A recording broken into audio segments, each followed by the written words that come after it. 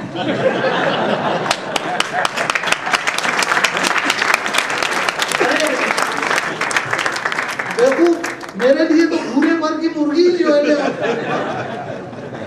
میں کیسے مولا کا مقابلہ. اور یہی جو ہے سیاست دانوں کا ہے. لیکن فیض کے فکر و عمل میں کسی طرح کا تضاد اگر آپ کو ملا ہو ان کی پوری زندگی میں تو آپ بتائیں. یہ وہی فیض ہے جب 78 میں جلا وطنی کی زندگی گزارتے ہوئے بیروت میں جو ہے جب فیض بیٹھے ہوئے ہیں لوٹا سے ڈر کر رہے ہیں, اس وقت زائنسٹ اسرائیلیوں کا حملہ ہوتا ہے اس ہیڈ کوارٹر پر جہاں یاسر عرفات بھی ٹھہرے ہوئے ہیں, اور اس حملے میں جو ہے کتنا نقصان پہنچا. یاسر عرفات نے جو ہے فیض سے کہا کہ آپ کی جان کو خطرہ ہے, آپ بیروت چھوڑ کر کے چلے جائیے. فیض نے کہا کہ میری جان کو خطرہ ہے لیکن یہاں لاکھوں فلسطینیوں کی جانوں کو بھی خطرہ ہے, میں ان کو کیسے چھوڑ کر کے چلا جاؤں. فیض نہیں گئے, ڈٹے رہے. یہ فیض احمد فیض ہے. اگر وہ کمٹمنٹ نہ ہو, اگر عمل اور نظریے میں جو ہے تضاد ہوتا تو فیض تو چھوڑ کر کے بھاگ آتے, ڈٹے رہے وہاں. اور اسی لیے جو ہے فیض کو ری ڈیفائن کرنے کی ضرورت نہیں ہے, فیض کو جو ہے پھر سے ڈسکور کرنے کی ضرورت ہے, جسے ہندی میں بڑا اچھا جملہ ہے آپ لوگ نہیں سمجھ پائیں, کہیں گے آتمسات کرنے کی ضرورت ہے. اس کو ہم اپنے اندر جو ہے وہ محسوس کرنے کی ضرورت ہے. اور اسی لیے جو ہے ہم فیض کو آج یاد کرنے کے لیے آئے ہیں. اور یہی جو جذبہ ہے وہ جذبہ جو ہے فیض نہ صرف یہ کہ زمان و مکان کی بندشوں کو توڑتے ہوئے آگے بڑھتا ہے, جہاں زبان کوئی اہمیت نہیں رکھتی, سرحدیں کوئی اہمیت نہیں رکھتی ہیں, مذاہب کوئی اہمیت نہیں رکھتے ہیں. فیض ان تمام دبے کچلے انسانوں کی آواز بن کر کے سامنے ابھرتے ہیں. اور اسی لیے جو ہے پورے ہندوستان میں جتنے فنکشنز ہوئے ہیں, جتنے جلسے ہوئے ہیں, میں یقین سے کہتا ہوں راحت صاحب کی اتنے پاکستان میں نہیں ہوئے. اس لیے ہم جو ہے جب اپنے فلسفے کی بات کرتے ہیں اور جب فلسفوں کی بات کرتے ہوئے ہم یہ کہتے ہیں کہ ہمیں فلسفہ مغرب سے جو ہے ہمیں ملا, تو 5000 سال پہلے ہماری ہندوستانی تہذیب کا جو فلسفہ ہے, ظاہر ہے ہم تو